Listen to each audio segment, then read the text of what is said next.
forward to play with our children. Oh, samok-samok nga mga tiguang na ta. But we need to what? We need to spend time. You should play with your children.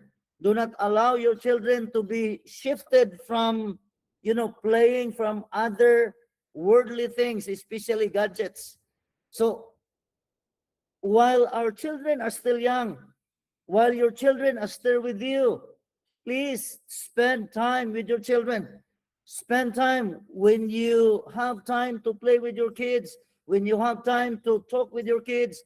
Spend the time, because when your kids are not with you anymore, then you will be regretted of those squandering time that you did not do while your children are with you. So that is number 3 steps on how to become a responsible parents. Number 4 is, in order for us to grow spiritually, we need to what? We need to show unconditional love with our children, regardless if they were doing good or bad. We need to love them. We need to let them know how precious they are, or they were in our home, so that the children will understand that they are so important in the home. They are precious, not only precious, but honorable in the sight of God. That's why God loves everyone. He demonstrated his own love to us while we were still sinners. According to the Bible, while we were still sinners, Christ died for us. So as parents, we need to what? To show unconditional love with our children. Lastly, number 5, it says here, we need to what? We need to nurture your children spiritually. How to nurture your children spiritually? This will be our topic tonight. Our, as what I have said last night, that in order for our children to be equipped, in order for our children to be matured spiritually, the word of God that we teach them will not be forgotten if we continually teach our children spiritually. So that's why we have worship. As what I have said last night, don't forget to conduct worship in your home daily. You should rebuild the altar in your home. You should decide a proper time of your worship in the morning. Do not let your worship as short as instant worship, but make us a quality time, ample time to talk with God, and also in the evening before you go to bed. So tonight, our topic tonight, as our presider a while ago is reading, that our topic tonight is entitled, how, we are now in night 2, how to have order and harmony in the home. Now, wherever we goes around in this world, there's always order. Order is very important, because without order, any organization, any groups, maybe small group, maybe care group, or maybe the church, if our care group don't have order, then what will happen? Our care group or our church will not grow stronger. Why? Because there is no order, there is no harmony, there is no unity. So it is very important for us to understand that order and harmony will go together. In our home, without harmony, without order, then there is no happiness in our home. There is no unity in our home. So it is very important to understand, and it is very important to know that in order for us to have harmony, in order for our home to have happiness, we need to have order, because God is a God of order. He is the one who created the universe. On the 6 days of creation, He created everything in order, not disorder. So as people of God, we should have rules. We should have order in our home, in order that as a family, as a church, as a community, we will experience healthy, happy family. Now, to begin with, I would like to ask everyone to please bow down our heads as we pray. Let us pray. Dear loving Heavenly Father, thou art in heaven. Indeed, O God, you are so loving. You are so good to us that despite of our nothingness, despite of our sinfulness, you cared for us. You sent your Son, Jesus Christ, who died on the cross of Calvary. As you promised us, Heavenly Father, in 2 Chronicles 7:14, as the Bible said that if your people who are called by your name will humble ourselves and pray and seek your face and turn from our wicked ways, then you will heal. You will hear us from heaven. You will answer our prayers. You will answer our supplications. Tonight, Heavenly Father, I am praying to bless Acts Fellowship, to bless the family department, the organizer of this lecture, this seminar, God, that you will bless them. You will use them to the fullest, that they will continue to be an example of our church. They will continue to reflect the character of Jesus. Because when we seek your face, when we turn away from our wicked ways, you will answer us. You will forgive us from our sin, and you will heal our land. This evening, Heavenly Father, may you bless all the families who are with us tonight. All the parents. We are not perfect parents, O God, but if we engage ourselves in you, if we surrender our weaknesses to you, we fully believe, O God, that you will bless us. You will use us to be a good example to our children, to be a pillars of our home, and in the future, O God, our children will become also an example in our church, an active members of our church, an active missionary of our church, that they will become also an instrument for the salvation for others. Bless each one of us tonight, and bless all our members who are with us this evening. Let it be that this message will inspire us, will inculcate in each of our hearts that as parents, you have given us a responsibility to do in order to please you, in order to uplift your name on high, that you are our God, our Savior, and our coming King. Bless each one of us, and thank you for hearing and granting our prayers. In Jesus' name we pray. Amen. Our second topic tonight is entitled, How to Have Order and Harmony in Our Home. So remember, mga kapatid, that home is very important. Now, there's a saying that says that the happiness of the home and the happiness of our churches, it depends upon the home influence. Amen? Can we say amen for that? Again, I will Amen. the happiness of the home and the happiness of churches is depend on the home's influence. Our impact, our example, the way we serve the Lord, the way we communicate to our friends, the way we introduce Jesus to them, our influence will make a great impact to our community.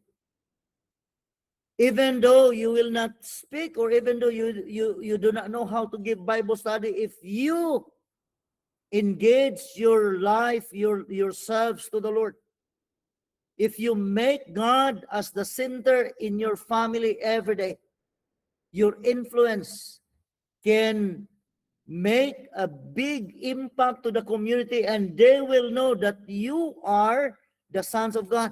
You are the sons and daughters of God, and we are His representative.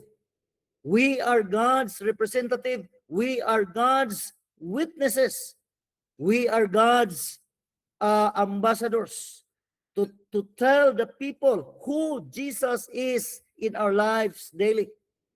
So that's why, my dear brothers and sisters, to all our parents, and to those who are aspiring to become parents soon, we should always remember that order and harmony in the home is very important. Why?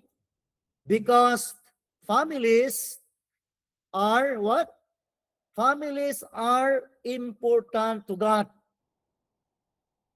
When you decide to get married, when you decide to enter into the marriage vow, I fully believe that in your mind you are praying to the Lord that someday, somehow, the Lord will bless you with family, with children. Amen? That is the purpose why you enter into the marriage relationship. To what? To experience responsibility, to experience nurturing, disciplining, and to become an example to our family, to our church, to our community, that we are God's family. We are God's people, and families are important to God. We should remember that one. Families are important to God. And because we are important to God, we need to have a responsibility. We need to what? To follow order. We need to what? To practice order in our home, especially to all the teachers, right? Teachers, you know how to follow orders in your classroom, in your teaching strategy, in your lesson plan. You should present your lesson plan in order for your students to understand clearly what will be the objectives of your lesson plan for the week. So the same through with our family. Why we need to have order and harmony in our home? Because family or families are important to God. And that's the reason why that we have this training tonight. Rules is very important, right? Teachers, you are acquainted with rules in your classroom. Every day you have different rules so that students will know and understand that they are students, and inside the classroom, rules is very important. Amen? Even in our homes, without rules, our home will not experience harmony.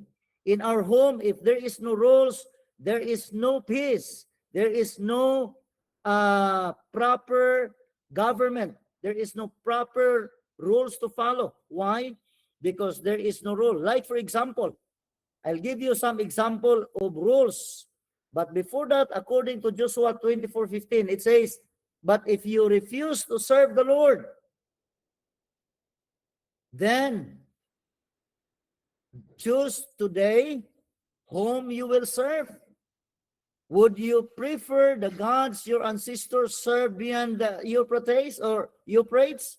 Or will it be the gods of your father Amorites, of the Amorites, in whose land you now live?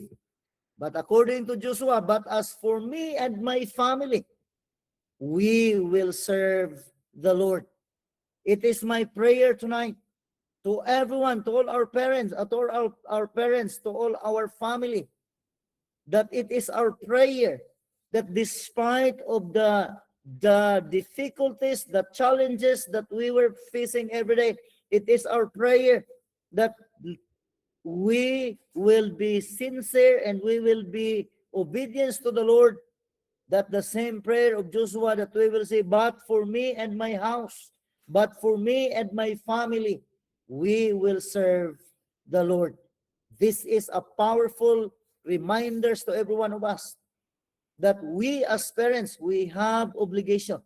we have responsibility. We have tasks that was laid in each of our shoulder, that we become responsible with our family. We become responsible with our children. Be friend with your children. Serve and, be an example to your children in the Lord. Okay. Now, in every organization, there are always rules to follow, right? Every organization, every group, even Pathfinder, even adventurers or master guides, you have rules to follow. You have policy to follow. And if you keep disobeying that rules, it means that there is no love at all. If you did not follow orders, if you don't have any rules to follow, your family has had no harmony. So that's why rules is very important. Like for example, in school, this is very familiar to everyone. All the teachers, you always require your children, your students, no ID, no entry. No wearing of complete uniforms, no entry. So these are the rules to follow, that all students will understand that they have obligation to do. They have obligation to follow as a good students to their teachers. So these are the simple rules that will implement in each of school, so that the students will understand that there is rules, so that the teachers will know that those children who keep coming in and coming out are bona fide student of that school. So this is very important. Another example is in community. No garbage segregation, no collection. Is it true, right? Even in your home, even in your house, you should what? You should segregate your garbage. You need to put in a proper place, because sometimes we are so busy in our work, and when you go home, you can see your house is very topsy-turvy. The garbage, your house is not well ordered, then your mind is not at peace. So this is a simple rules to follow. No garbage segregation, no collection. Even here in our place in Rayong, nobody will collect our garbage. So we are responsible to what? To bring our garbage to the garbage area. So these are simple rules in our community, but we need to what? To follow, in order that there is harmony, there is cleanliness in our house, there is harmony and unity, and above all, there is order in our home. Another simple rules to follow that we can see in our community is no vandalism. No one are allowed to what? To write in the walls. This is vandalism. Now, in each school campus, we can see and read some caution, no vandalism. Now, it is a simple rules to follow, but yet there are some students are disobeying. There are some students are not following, even in our home. Even we have already rules, but there are some of our children are not following rules. But it's very important, even to the husband and wife. You should have rules to follow, simple rules to follow. Minsan you will say, ako ang manglaba, ikaw ang maghang sa clothes. That is a simple rules, but it is very effective. So tonight, my dear brothers and sisters, rules is very important, because God is a God of order. During pandemic time, there's always a rules to follow. Social distancing, right? 1 meter away. Okay, no gathering are allowed to prevent virus contamination. So these are simple. These are simple rules in our community, and yet it is very effective, because the moment you disobey, the moment you are not listening, or you are not following the rules, then something will happen. So in our home, it is very important to what? To have regulation. Even in our traffic, in our traffic roads, there are a lot of signs. In order to have order in the busy streets, traffic rules must be followed. Now, to all drivers, you know all the signs, right? When you took your driver's license, you studied all these traffic rules. Why these rules are these traffic rules are very important in order for in order to what? To avoid road rage, in order to avoid accident, in order to avoid violation. Do not block intersection. No stopping here. So these are simple but very important rules in our community. Even in our home, we have, I do not know in your home, but in our house, or some of the houses, you put your schedule in the walls, right? Monday, you will be the one will cook. Tuesday, you will be sweeping the floor. Wednesday, you will do this and do that, and all the house chores. So why you do that? Why you have that kind of schedule? Because that is simple rules to follow.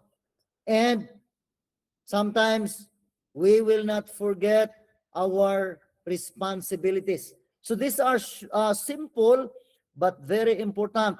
Traffic lights is very important. Last September 27, May 27 to August 2, we went to Indonesia. And what we experienced there, even though there's a traffic, but drivers are not following traffics. We know these lights, right? Red, green, and yellow. But some of the drivers, why there's always accident? Because there are some drivers who are not patients of waiting. Even the lights is already red, but there are some drivers are catching the light, beating the light. That's why accidents are, rampant in our roads, because of not following simple rules. How many of you visited this city?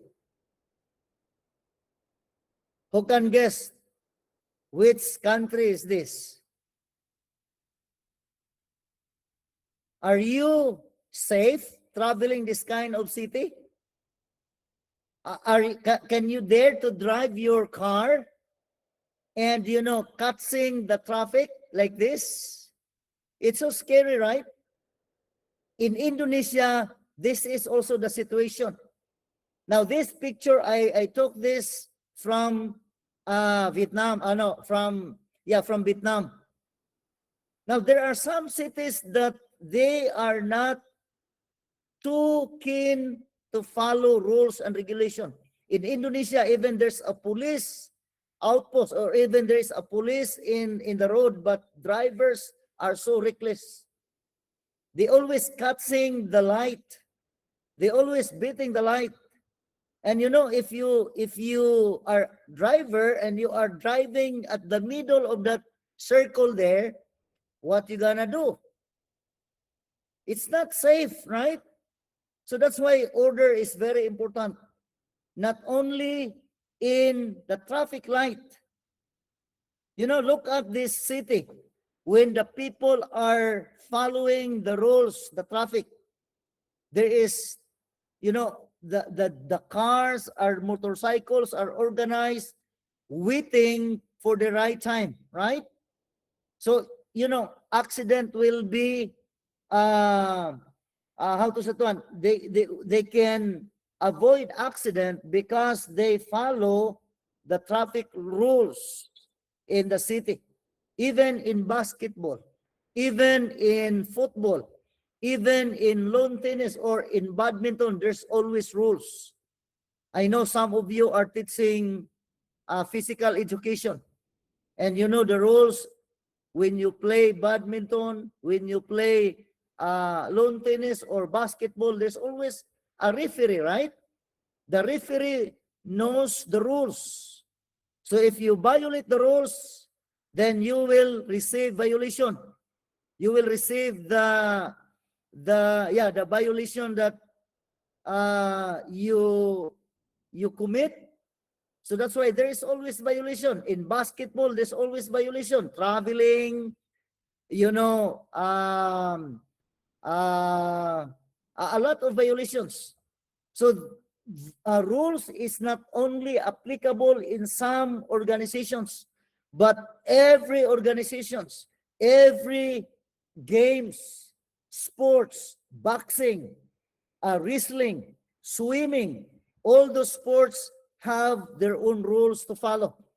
Because without rules, you will be defeated from the game. You will be forfeited from the game because you are not following rules and regulation. Yeah, boxing, there's always a referee. Basketball, there's always a referee. Volleyball, there's always a referee because the referee, the jury will always look at if you are following the rules or not. Especially in volleyball, there's always illegal tossing of the ball, or sometimes you are stepping on the line. So the jury, the referee will always look into that rules.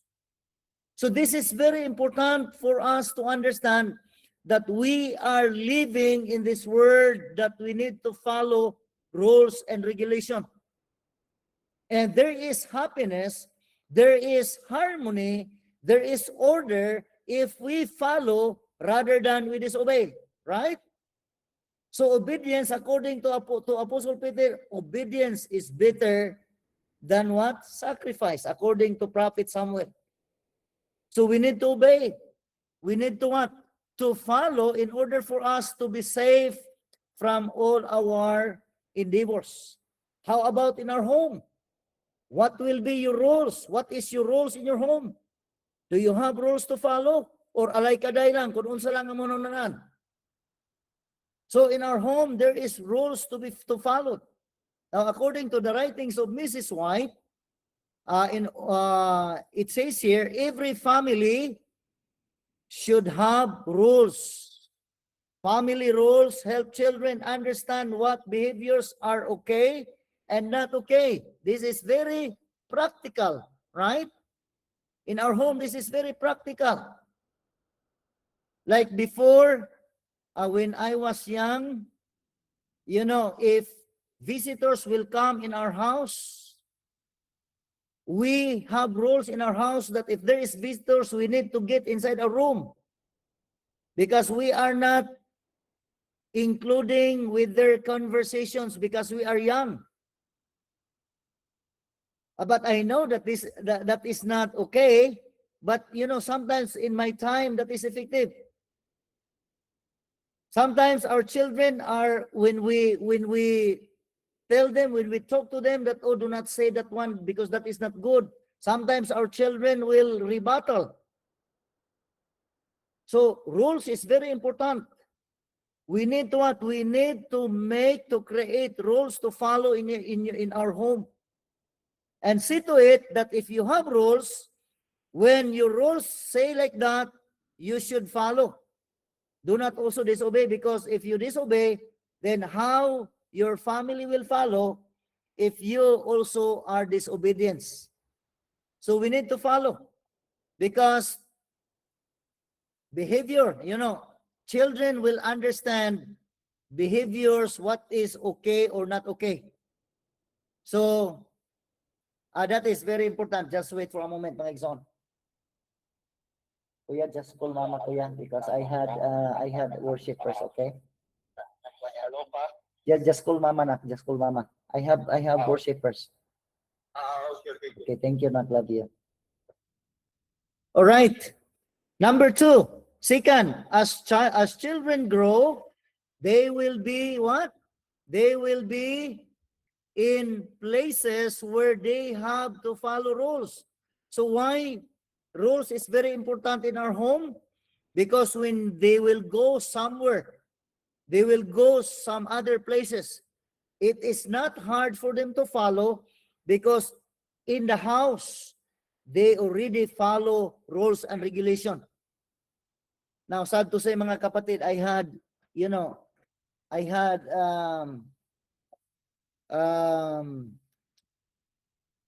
what is that? Niece. Know that, she keep quarreling with her mother. Why? Because every day the mother keep yelling to her, shouting to her, and there is no peace at home. So that's why the child knows how to rebuttal, how to scold also with her mother. So as parents, it is very important to understand that in our home we should have rules to follow. And when we apply rules in our home, we must also a good followers. I remember before when I was young, my guardian parents told us to sleep early. Oh, you need to sleep early so that you can wake up early. And when I pretend that I'm sleeping, I heard that they are watching movies. So I also peeping and watch movies while I was hiding somewhere. Sometimes it's not good to say that, you need to sleep, but you are not sleeping and you are doing something that is not good to look at with your children. So if you have rules, if you say sleep, all of you will sleep, when our kids are still young. In our house, 8 o'clock is the time for us to sleep. So when 8 o'clock came, my wife will turn off the internet, turn off everything so that my children cannot able to watch, use cell phone anymore. And that is our rules in our home. So instead that I will make my power for it in the evening, so I need to sleep also so that the children will follow. So I woke up 3 o'clock in the evening and continue to do my sermon. So we need to what? We need to be obedience whatever rules in our homes that we will be applied so that our children will also follow. So this is very important so that our children, when they will grow and they will go in other places, they will know already how to follow rules. Why? Because they practice in their homes. That is very important. Following rules at home can help children learn to follow rules in other places. Nakoy pag umangkon nga di ka mao mo hugas og plato. Di ka mao manilhig. Unang way magpahigda niya kay di man ka mao mo trabaho. So we need to what? We need to teach our children the simple house chores. We need to teach them how to wash the dishes, how to clean the kitchen, how to wash their clothes, how to wash their personal thing. This is simple rules in our home that we can apply to our children. If your children will help you to cook, do not let them go out. Be with them. Engage your children to cook. Try them to teach them how to cook properly. That is simple rules, that is simple chores that you can teach your children, that in the future, when they move to another places, it's easy for them to adjust. It's easy for them to follow. Why? They already practice in our home. So this is very practical reminders to every one of us that rules is very important. Remember, my dear brothers and sisters, we should always be reminded that the home is the primary place where children need to what? to learn. Do not think that you send your children in the school so that they will able to learn something. No. Primary place where the children needs to learn is our home. A place to understand that there are rules to obey and follow. So in our homes, we need to what? We need to make rules that we will also follow. It should be that what is the yes to maybe to the wife, the husband will say yes also. If no to the other, if no to the husband, the wife will also no. Because the problem, if the husband will say no to the children and the wife will yes, then later on the children will not believe on the father. She or the children will always go to the mother. So what is yes will be yes, and what is no will be no. So it is our responsibility as parents to what? To teach our children something that they need to learn. They need to understand. They need to know why they should follow rules inside our home. You know, when our kids are still young, every Sunday in our house, we never use washing machine, because I want them to learn how to wash their clothes using their hands. Because if we let them be dependent on washing machine, what if later on there is no more washing machine? They do not know how to survive. So we need to what? We need to make our own rules in our home for the benefit of our children in the future, that our children, as they grow, they will know how to survive. They will know how to stand in their own feet, because they learn something, rules to follow inside our home. And that is, a practical activities, things that we need to follow. Furthermore, it says, according to Mrs. White, that if children learn to obey the rules in the family, it is easy for them to obey the rules of them. The rules of when they go to school, they will easy to obey their teachers. If they will join sports, they will easy to obey the rules in sports, in school, in sport, in traffic, in community, in government, and even in God. Why?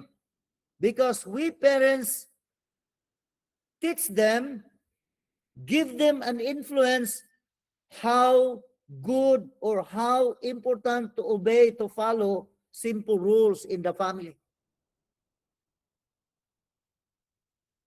Sometimes when our children will cry, the best thing that we can give is mobile phone. If our children will ask, "Mommy, can I play mobile phone?" and we say no.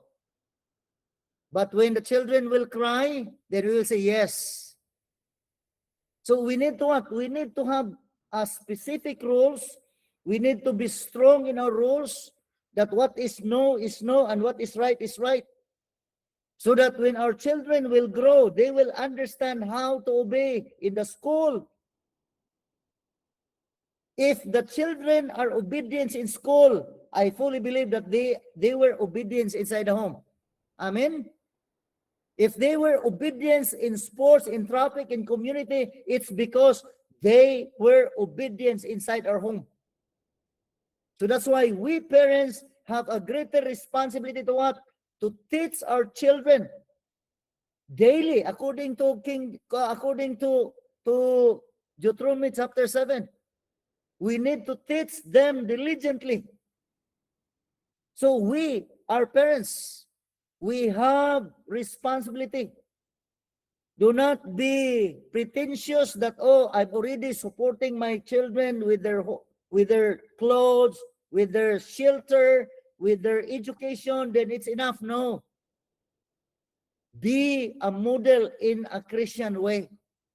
Be an example. Last night, according to Mrs. White, that the work of the husband, the work of the father is to serve as the pastor, is to serve as the priest inside the home.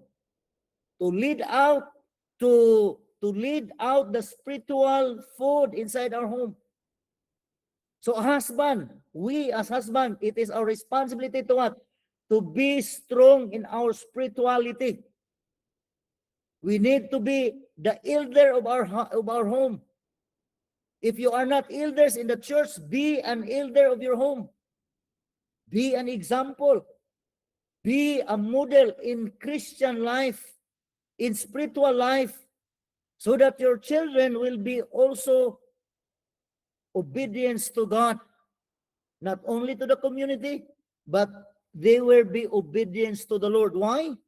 Because you teach them, you empower them, you mentor them how to live a godly life. That's why worship is very important. Prayer is very important. Pray with your children. Allow your children to pray with you, and you will also pray with your children. When you do something wrong with your kids, you learn to ask sorry, so that your children also will learn to ask sorry when they hurt someone, when they do something wrong to other people, they know how to say sorry. Why? You practice to say sorry in your home.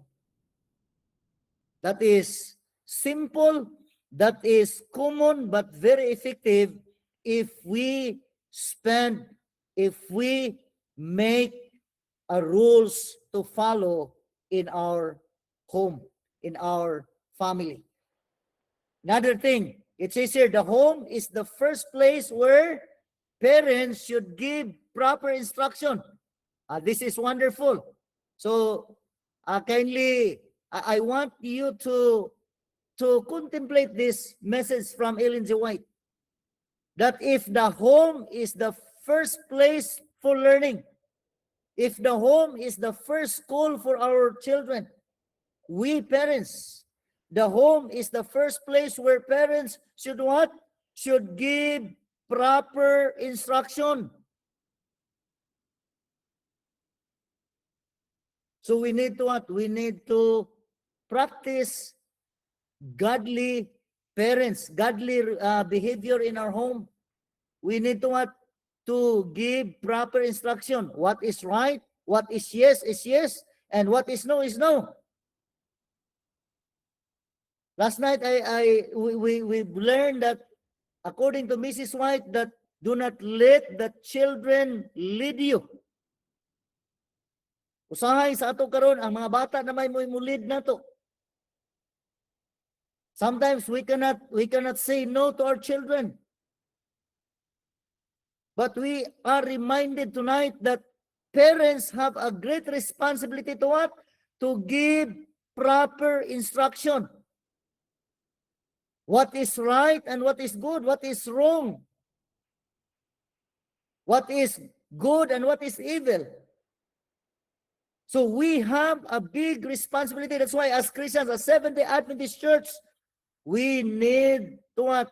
To wake up from our spiritual sleepiness. We need to pray more. We need to kneel down before God and ask the Lord, given us wisdom, strength, that in our government as parents, that we can bring our children in the Lord. We can give them a proper instruction, guidance, and what? Discipline. Sometimes we tolerate our children. If our children are doing something wrong in our home, then we always say, okay na, pasagiran na sila, kay bata pa na. Now, according to Mrs. White, that the best age to train our children is when they were still young. When they were still young in their age. So when you plant a tree, and when the tree is starting to bend, that's the time that you will let the tree going straight. You need to put something. So our kids at home, when they were still young, that is the time that we need to give them proper instruction, guidance, and discipline. Sometimes we tolerate our children. Let them run, let them shout. Anyway, they are still young. They are still babies. No, that is not right, mga kapatid. We need to discipline our children, not in our own feeling, not in our own emotion, but in the Lord, according to the Bible. Train up a child in the way he should go. When he is old, they will not depart from it. So when we discipline our children, we need to discipline our children in the Lord. Because when we discipline our children based on our emotion, unang usahay, mamunal ta sa itong mga anak, mura tag pamunal og bitin. Mura tag puspos og bitin ba? So we need to what? We need to be reminded that we have a greater responsibility. The home is the place where character and values are being taught and formed. This is very important. The home is a place that is a proper place, an exact place for our children to what? To mold their character and values. Usahay, bali man, kaya ato mang ipadala ang itong mga anak aron nga mausab dito sa eskwelahan. Ipa-eskwela ng bata aron mausab na dito. No, cannot. The more hinoon nga mag-worse ang kiniya sa bata, why?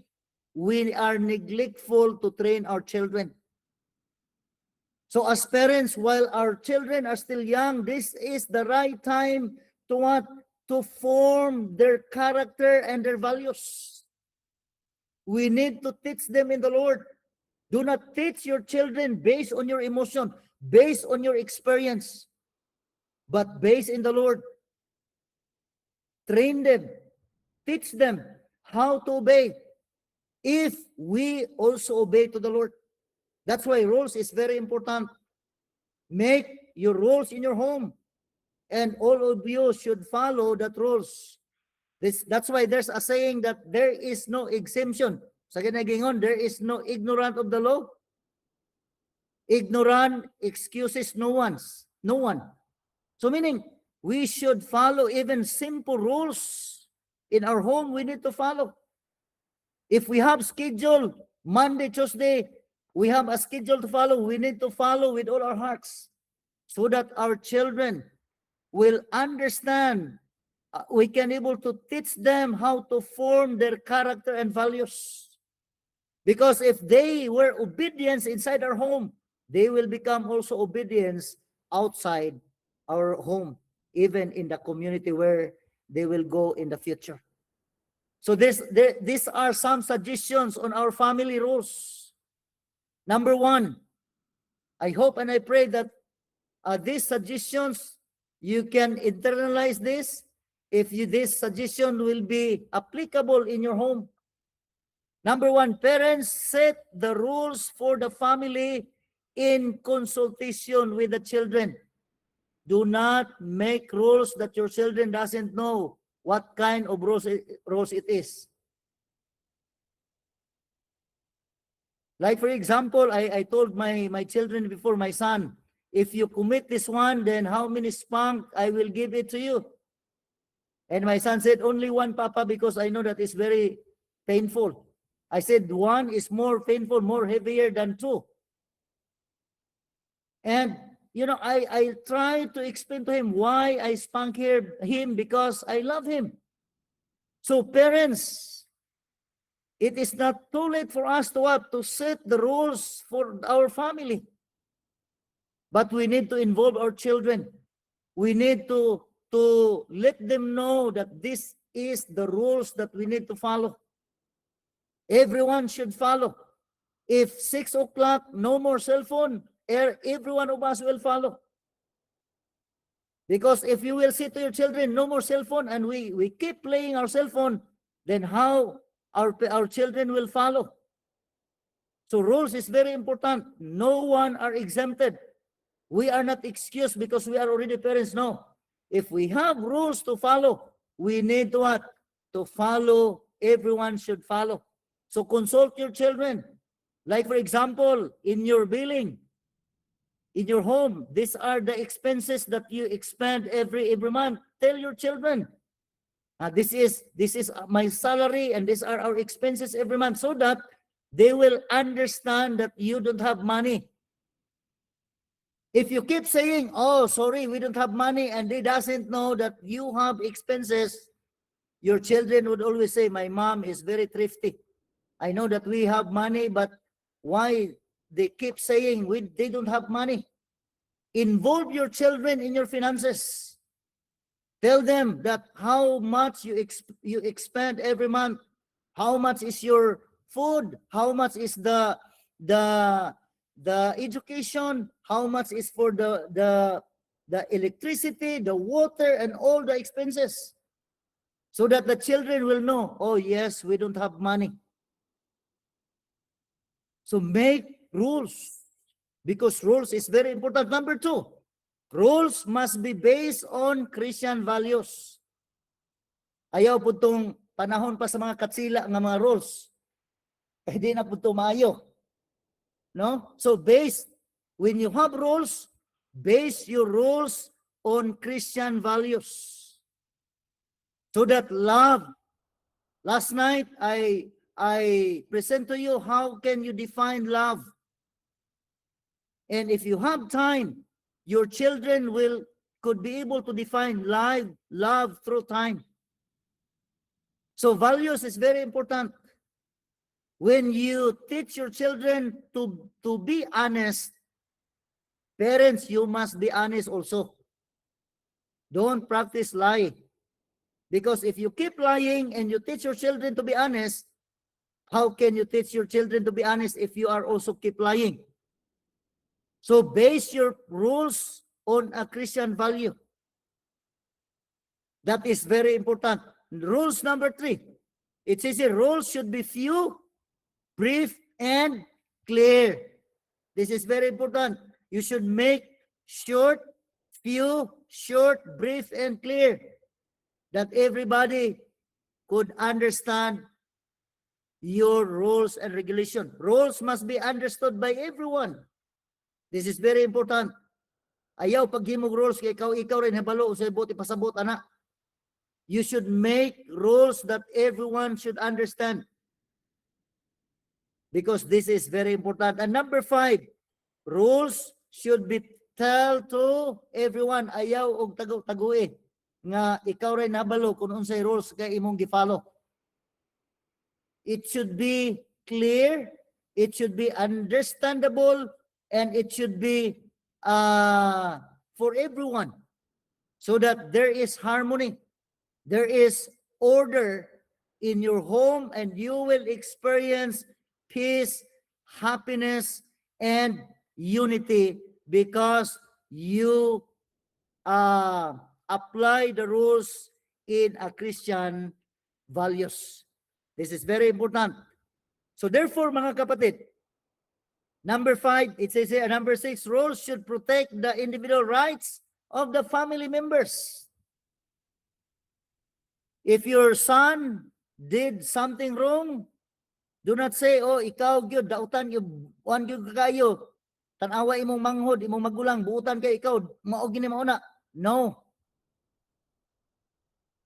You should protect the rights of your family.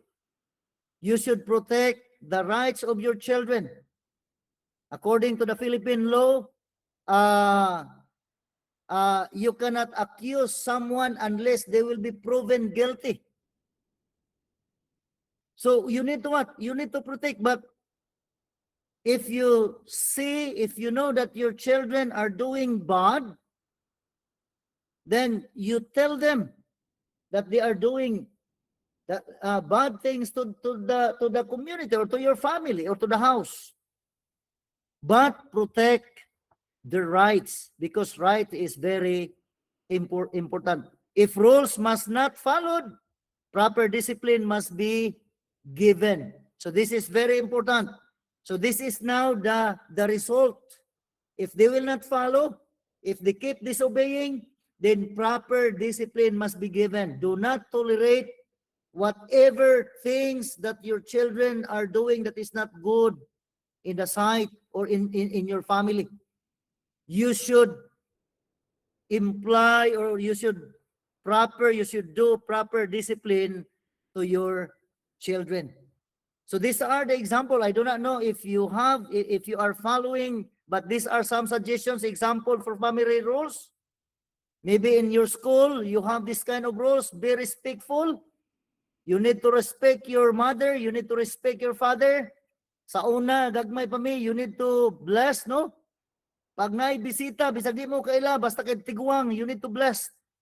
But now children are different. When visitors will come, if we will not tell them to bless, then the children will not also bless.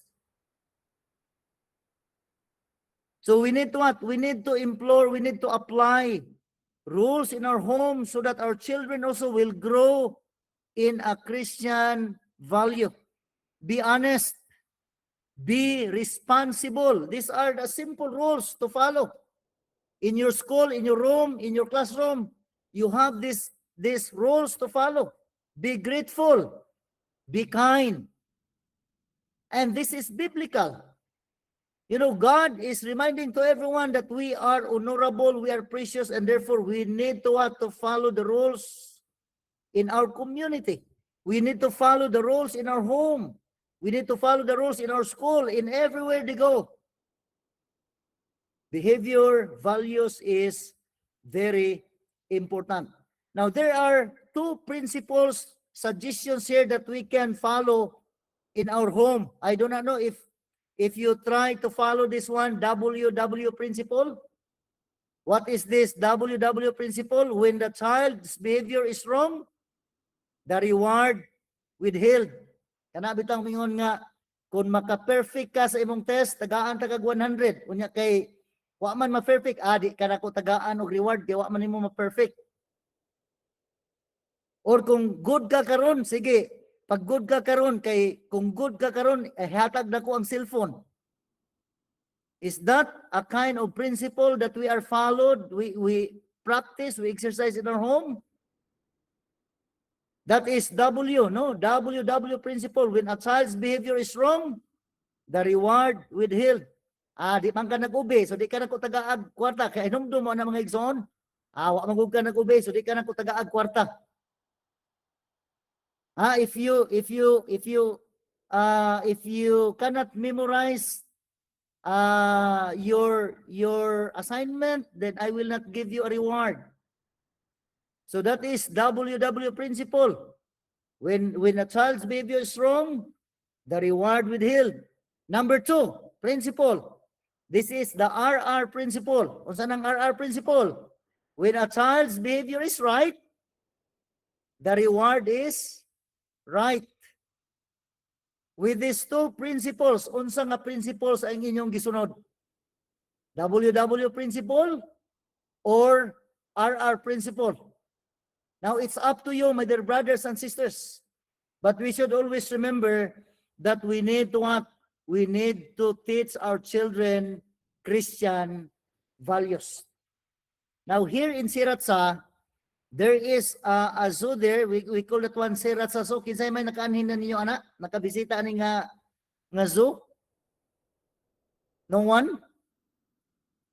Sa mga dugay-dugay na diri sa Thailand, have you visited this Siratsa Zoo? No one? You know, if you try to visit this, yes? You have the direction of east. All right. So if you try to visit or to watch or to come to Siratsa, try to visit Siratsa Zoo and you will amaze how the trainer train these animals. You know, before I don't believe that lions or tigers can be trained. But the trainers, you know, the tigers know how to sawadikap, how to say thank you, how to, you know, the tigers know how to jump the circle with a fire. It's because they follow the rules. When they will not follow, the trainer will do something, maybe electric, you know, shock, for them to understand that they are not following the rules. So if the animals can be trained how to obey, How about us, my dear brothers and sisters? How about our children? We should always remember, mga igsoon, that your children are heritage in the Lord. They are precious, they are honorable in the sight of God. Do not neglect to train your children, because your children is also candidate to heaven. If the trainer of these animals can train, I do not know how many years did they train these animals, but now it, entertain people. People are so amazed, people are so happy watching these animals doing their job, performing their job. When the trainer will say, just go up to the stool, to the chair, then they will easily follow.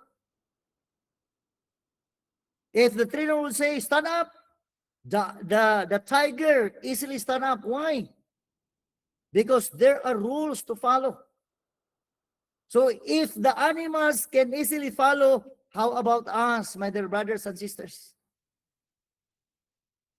The Bible is reminding us that obedience, if you love me, according to John 14:15, if you love me, keep my commandments. So we have a responsibility. We need to make rules in our family that the children will teach. We can able to teach them. We can able to nurture them, to discipline them, so that in the future they will become an example in our church. They will become an example in our society, in our community. If this tiger can perform well by obeying specific commands, how much more the children, if parents apply the WW principle and RR principle in the implementation of the family rules. Can we say amen? How many of you knows this rule, this principle, mga igsoon? Or maybe you are applying this principle, but you do not know that this is the principle that we need to follow. So we need to apply the WW. If the child behavior is wrong, withhold the price, the reward. But if the child doing right, then give the right reward to them. That is how to what? To appreciate our children, whatever they are doing in our home, in our community, and even in the church. Remember, my dear brothers and sisters, that the main purpose of rules is to what? To teach our children the main responsibility. How to sweep the floor, how to polish the shoes, how to comb their hair, how to clean their ears. That is simple rules to follow. How to brush their teeth, that is simple rules to follow. Because if they will not following that rules, then they will suffer the smell. They will suffer, When I was young, even my mother told me that I will not exposed to the sun because of the hotness of the sun, but I keep disobeying. That's why before I have a lot of lies on my head. Unya kay katol man kay mga igsoon, kanunay na ko ginakalot, nahimong samad. Unya kay daghan naman kisa na, napuno naman akong ulog samad, di na gani, bisan ng gunting, di na kadulot. Sa kadaghan, nanimaho na mga igsoon, it's because I keep disobeying the rules in our home. So that's why as parents, we need to teach rules so that our children will understand that that rules is very important in our home. So if every family has a clear family rules and every members obey these rules, there will be order, there will be unity, there will be harmony in the home. Amen.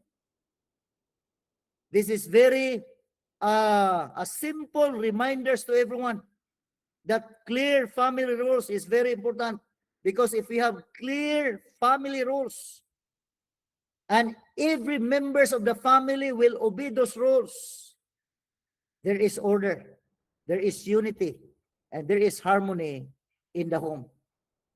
Tonight, Our God is a loving God. He is a God of order. And so that's why God given us also rules to follow. God's family has rules to follow. And what is that rules? The 10 Commandments.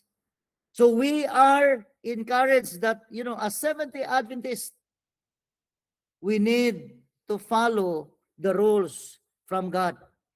This God's family rules will be recorded in the book of Exodus chapter 20 verses 3 to 17. You can read in your own Bible because this is a bit long verses, but we know what is the rules of God. So the rules of God has been divided into two parts. The first part, this is the love of God, and the second part is the love to man. So this is summarizes the character of Jesus Christ. So we need to teach to our children all those laws, all those rules that the people are following are coming from the law of God. Be honest, do not murder, do not lie, do not commit adultery, do not steal. These are the laws of the Lord. So this is very important to every one of us. Why? Because according to Ecclesiastes chapter 12, 13 to 14, let us hear the conclusion of the whole matter. Fear God and keep his commandments, for this is the what? The whole duty of man. In other translation, this is man's all. Meaning, all of the law of God is our duty. There is no exemption. We cannot say that I follow the 9, but I cannot follow the 1. Because according to James chapter 2, that if you follow the 9 and disobey 1, you are disobeying the 10. 14, for God bring every work into judgment, including every secret thing, whether good or bad, whether good or evil. So at the end of the day, when Jesus will come, we will face in the judgment day.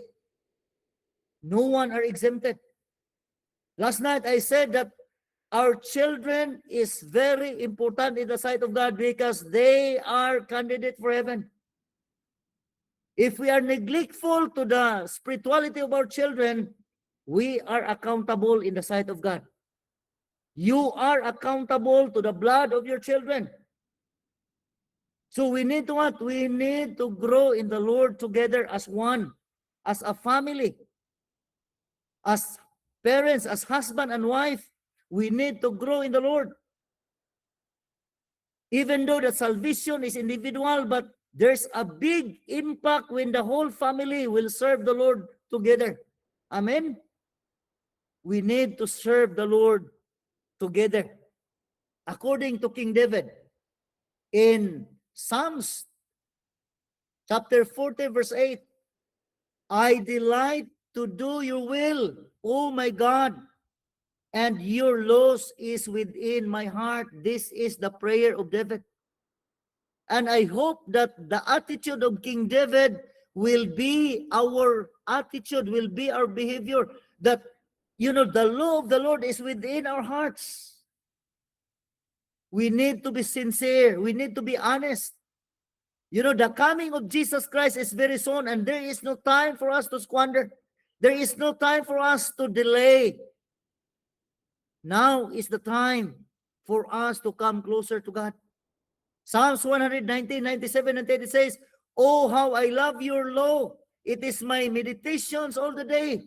Verse 28 says, you through your commandments make me wiser than my enemies.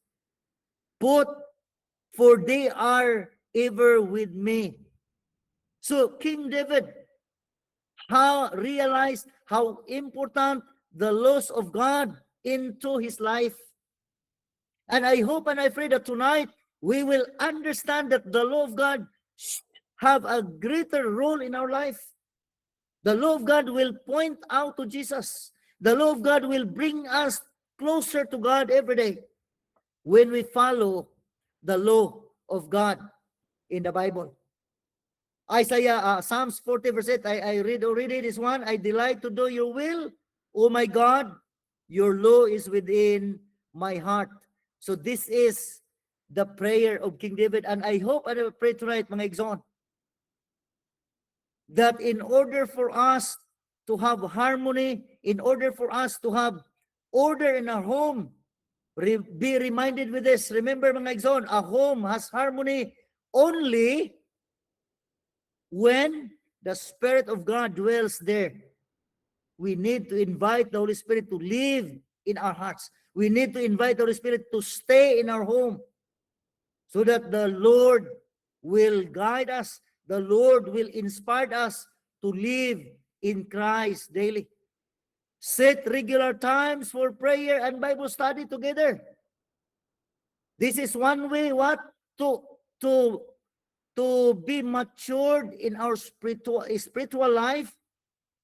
As we serve the Lord in these last days, we need to set regular time, as what I have said. Set regular times for Bible study, for prayer, together with your family. Pray with your children. Pray with your husband. If you don't have yet children, when you have prayer time, pray for your husband. Husband, pray for your wife. Just pray to the Lord that your wife the Lord will give them strength, will give them wisdom, will give them patience every day. Wife, pray for your husband. In order for you to want to experience harmony, order in your home in these last days. Number 3, pleasant voices. Okay, can we read together?